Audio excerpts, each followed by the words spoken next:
The mood appears to be souring between coalition partners over the sale of well-known New Zealand dairy brands to French multinational Lactalis. New Zealand First says the move to sell Fonterra brands like Mainland and Anchor is not in the country's best interests. I'm not interfering with the farming community or with Fonterra. I'm saying you have enjoyed by statute and by Parliament the position of a monopoly privilege, and now you're selling it and claiming it's all of your own right. No, it's not. It's the right of the New Zealand people. Politicians shouldn't be telling farmers what to do. The really important point is if you have a share in Fonterra, then you have a say. Kia ora, I'm Alexia Russell, and today on The Detail, a look at Fonterra's deal with the biggest dairy company in the world that could see farmers spending up large at field days next year. But is this deal a deal that's one of the country's biggest ever against the national interest, as Winston Peters says? Do farmers risk selling out their long-term futures for a short-term windfall? Winston Peters' main concern, though, is the deal seems to only require Lactalis to continue buying New Zealand milk for another 3 years. I'm talking about the long-term national interest, and this is decidedly against the national interest because they can't even tell us the guaranteed length of the contract. And importantly, will it leave a sour taste when it comes to some of our most trusted and valued brands, including Anchor, Mainland, Fresh and Fruity Yoghurt and Kapiti? Now, do you like affogato or passion fruit and kaimahi honey? Oh, definitely honey. Honey? Yeah. Okay. Here you go. So these are Kapiti ice creams, currently owned by Fonterra. They, that's a minor technicality because the Kapiti brand is owned by Fonterra, but the ice cream is not. Oh, so we're not losing the ice creams? No, the ice cream's already, they went a couple of years ago. Riley Kennedy is a senior journalist with Business Desk, and in spite of spoiling my opening with facts, we ate those ice creams. Who owns them? Tip Top. So if you look at the package... But that in turn is not owned by Fonterra anymore. No. So if you look at the package, it says the Kapiti logo is owned by Fonterra and it is trademarked to Tip Top. Made in New Zealand Kapiti ice cream is by Tip Top. Kind of a lesson for us, isn't it? Because if you're complaining that brands might change by being sold, nobody really knows who owns them as long as they stay the same. Mm-hmm. So when it says Kapiti is one of the brands, is that the cheeses or something? Or? Yes, that's cheese, fresh milk, butter, whipping cream or cream, anything you see on the supermarket shelf. But not the ice creams. Not the ice cream. Well, the Kapiti brand, yes. But Tip Top will pay them a certain fee for having the brand. And then they'll pay Lactalis, is how you say it. Let's wind back a bit because Fonterra is an unusual company. It's a cooperative. I asked Riley to explain how this works. Fonterra is the largest business in New Zealand. It's governed by, well, it's not governed, but it was set up the formation of all the country's dairy co-ops, except for Tātua and Westland, which still exist today. The Dairy Industry Restructuring Act 2001 set Fonterra up. It's now owned by 8,500 farmers across the country. So that's what the cooperative aspect of it is. Cooperative is, yeah. Mm-hmm. So it's the Tātua, which is very small, by comparison only has 100 dairy farms, 101 I think. But Fonterra is owned by 8,500 supplying dairy farmers. And Fonterra, their aim and their whole purpose in life is to collect, process and sell milk products. It's the sixth biggest dairy company in the world and the country's biggest exporter. Fonterra, as it currently stands, has 3 channels. It has ingredients, which is the whole milk powder, skim milk powder, and basically commodity products. And that's what we see mostly going off to China and earning us all this white gold. Yeah. Food service is another big one. That is everything that you see in a supermarket or in a restaurant. So Anchor Food Professionals, which is very big in China. So it has, I was at an expo in Shanghai in May, and they had just a whole stall for whipping cream, all the different things you can do with whipping cream. So that's a really big part of what they do, or trying to do now. And then there's this consumer business, which is everything that we see on the supermarket shelf in New Zealand, and they're trying to sell that essentially. Well, they have sold it. It's now just a matter of time for when the deal's done. Okay, so what needs to happen now for the deal to be signed, sealed and delivered? So it goes to a vote on October 30. Well, there's a special vote. Voting's, I think, open now, but it will go to a special meeting. Of the farmers? Of farmers, and it's just a simple majority. But I would imagine that it will fly through. Because? There's farmers are up for a lot of money out of it. So the deal is 4.2 billion, which is probably the largest transaction we've ever seen in New Zealand, and 3.2 of that is going to be returned to farmers via a capital return. So say if you've got an average size, a mid-sized dairy farm, what's your income going to be off that? So you take the average Waikato dairy farmer, they probably have about 250,000 shares, or 200. They're in for, double that, essentially, so they'll get about $400,000 back, and probably in the autumn next year, just prior to field days. Why the wait before the money's distributed? It's just a regulatory thing. So they've got to get it signed off by the farmers, and it's got to be signed off by the OAO, or the Overseas Investment Office, because it's a global business. There's a whole lot of approvals that have to happen overseas. The Australian version of our Comcom already signed it off, but it's going to get the equivalent of OAO approval over there, and also through the Middle East and stuff. So it's quite a lengthy process. Right. People don't quite understand how big this business is. We just think about it as the butter on our supermarket shelves, but it actually is a very large business in Australia. They collect milk from farmers in Australia for this business as well. About half the milk if you're going to cut this business out of Fonterra, which they have, about 44% of the milk comes from Australia. They collect milk from dairy farmers in Sri Lanka as well. So it's a massive business outside of New Zealand. Is it processed in those countries? Yes, yeah. Right. So in Australia, they have all the mainland cheeses and butters and stuff there, but they also have the Western Star butter, and that's Fonterra's milk in Australia. They're one of the largest dairy companies in Australia too. Fonterra is making a strategic shift in focus to its core business, and that's where Lactalis comes in. It's a family-owned business in France, and it's about 100 years old, I think, and they've done a very successful job of going around the world and acquiring businesses. They're very heavy on their cheese products, unlike Fonterra, which is very heavy on sort of commodity products.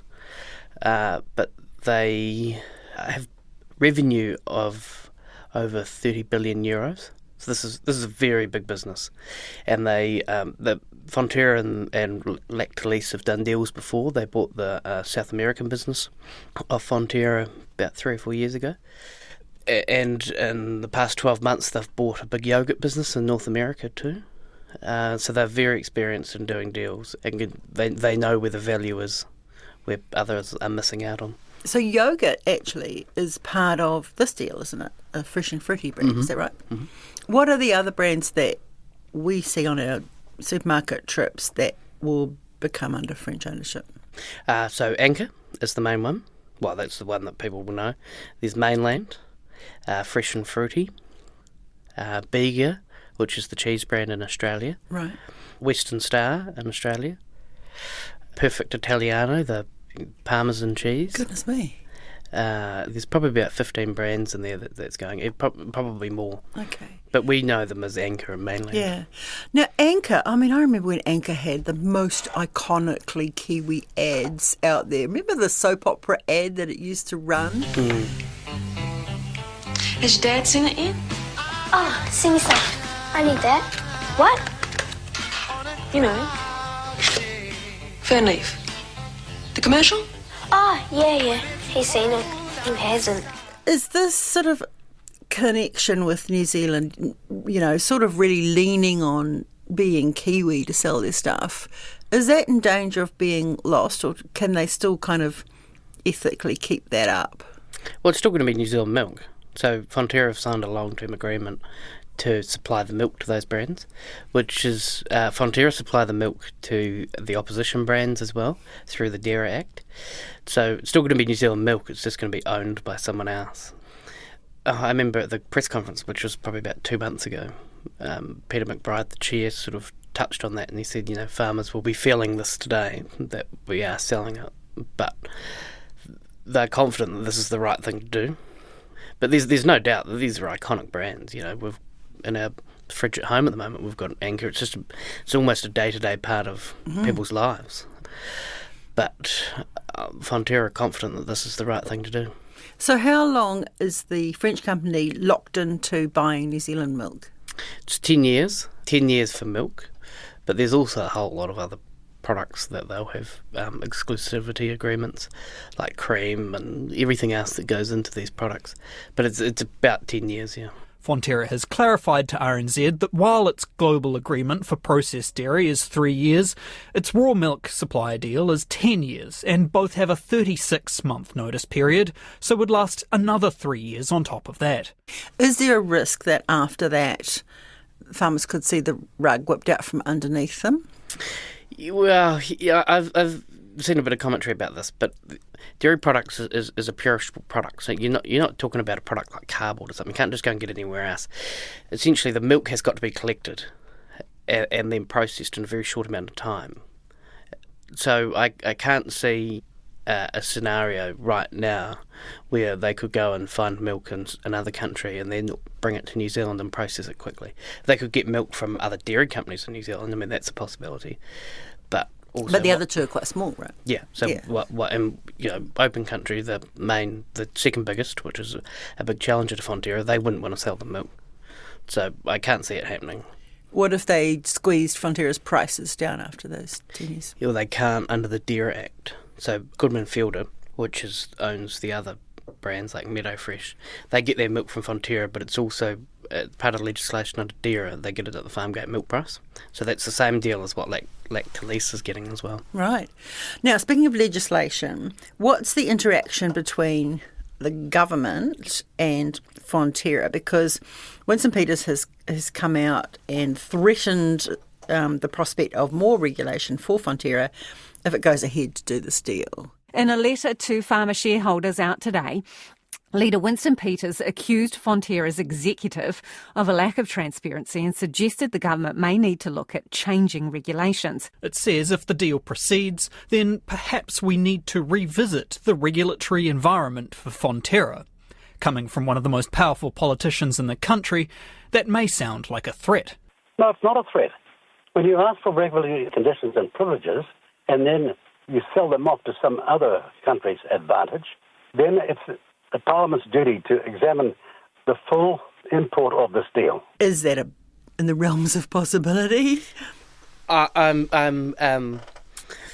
loath to say anything career-ending here, but or career-limiting, but no, I don't think it is. When Fonterra sold Tip Top 5 or 6 years ago, Winston opposed it. Winston Peters and New Zealand First opposed that deal. Fans of Hokey Pokey and French vanilla ice cream are warning the new owners of Tip Top not to mess with the products.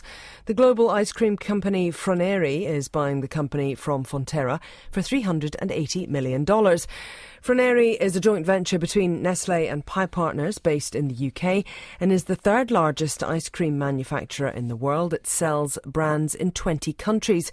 It's agreed to keep the Tip Top name, its Auckland factory and its employees. We are trying to add value to our products for the wealth and employment of New Zealanders. And when these things happen, we need to look at why they happen and ask ourselves, how do we get ourselves to a situation where in 2001, Fonterra bought that operation, Tip Top, and now in 2019, because of some serious management mistakes and bad decisions, we're selling it to the advantage of another economy and not ours. I mean, it's in the name, isn't it? New Zealand First. Yeah, and so he probably had to say something about this. I described it earlier as a bit of a sideshow. At the end of the day, it's not up to the government. It's up to the 8,500 shareholders that have got to go to the ballot box in the next week. Because as David Seymour says, it's a private company, right? Exactly. Well, it's private to 8,500 people in the rest of the country that rely on it, but politicians should just stay out of it, quite frankly. ACT's leader, David Seymour, is championing a free market approach, saying it's the farmers that should be making the decision. So you went to the press conference announcing this. What was the immediate reaction after that to the announcement? There's been a lot of, what's a diplomatic way of putting this? A lot of hand-wringing going on over it, we're going to sell these iconic brands, which by and large had been there ever since that. You know, this has been a long process. We're not talking about this in 6 weeks. We've been talking about this for nearly 2 years. It was May last year, so 18 months. But there's been a lot of dairy farmers. They're like, yeah, give me the money, bring it on. We want this. There's a few farmers that are on the fence. I can think of a handful that are like, yeah, it's probably not a good idea, but I'm going to vote for it anyway because I want my money. Yeah. And then there'll be some that are dead against it, and they'll vote purely no. Why would they be dead against it? Well, you know, it's, again, the iconic brands. You know, why should we sell it? But the reaction is, well, from the general public has been, you know, basically around the iconic brands. You know, why are we selling this? Why are we putting it into foreign ownership? Which is probably an argument to be made for that. What is the argument for that? And what are the dangers of foreigners owning it? Well, New Zealand has a problem that when we get a business into trouble, we then basically have to rely on foreigners to bail us out. I think of Westland Milk had to get Yearly Group from China. Sunley Milk last year had to get a Bright Dairy from China and the A2 Milk Company to essentially bail it out. We had just recently Dawn Meats have had to bail out Alliance Group. But this is a deal where we've actually proactively sold something into foreign ownership, which I think probably plays into that, we're putting something into foreign ownership unnecessarily. It goes back to the fact that it was probably set up wrong when Fonterra was formed. The brands maybe should have never have been a part of Fonterra as a core business. But there's lots of arguments around foreign ownership. So what is Fonterra's aim here in terms of slicing the cheese off, in terms of streamlining their company? What's going on at the base of it? Yeah, if you think back to when Miles Hurrell became the chief executive, he's essentially sold everything that's not core to Fonterra. So he sold Tip Top, he sold most of the overseas businesses apart from this one. So it was probably always coming, if you look back hypothetically. Here's Miles Hurrell talking to Jamie Mackay on The Country. It hasn't given the return over the long term that we want that consumer business, so the right thing to do is to give it back. The consumer business has underperformed Fonterra as something chronic, and Fonterra have never been very good at running these businesses. So these are the businesses we're talking about, the anchor mainland. Yeah, the businesses currently is known as Mainland Group. Hey, how can it be underselling when butter's like $90 million a kilo? The dairy giant is being asked to explain why Kiwis are paying so much for butter, with prices skyrocketing by more than 60% in the last year, now between $8 and $11 a block. So they've got to buy the milk off farmers, and then they've got to sell it at that price. So they're not going to procure milk off farmers at $10 a kg and then undercut it in the supermarket. So that business has always been squeezed when the milk price has gone up, and it's been a chronic underperformer for Fonterra. And last year they said that they want their business to run at a return on capital of between 10 and 12% a year. Ingredients and food service usually outperform that, but consumer always drags it down. It runs at about 4%. It's by and large profitable, but it's been a relative underperformer. So 18 months ago, they said that they'd received some interest from buyers who we may or not have been lacked to lease, and they said they're going to run a process to essentially sell it, and that was in May last year. And during that time, they carved it out. Then in November, they came back and said, yep, we're going to do this, and we're going to run it either on a dual-track sales process, so we're either going to sell it to a buyer or we're going to list it.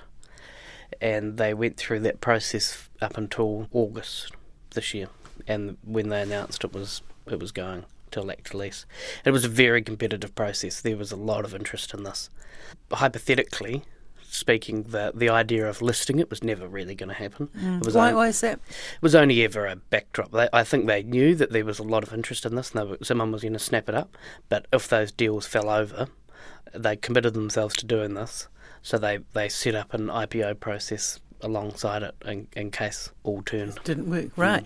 So if Fonterra couldn't make much of a profit from these companies, how does Lack to Lease think they're going to make a profit from it? They're very experienced in consumer brands, where Fonterra's not. So if you look at the supermarket shelf in New Zealand, it's dominated by Fonterra and Goodman Fielder. And so they run Meadow Fresh.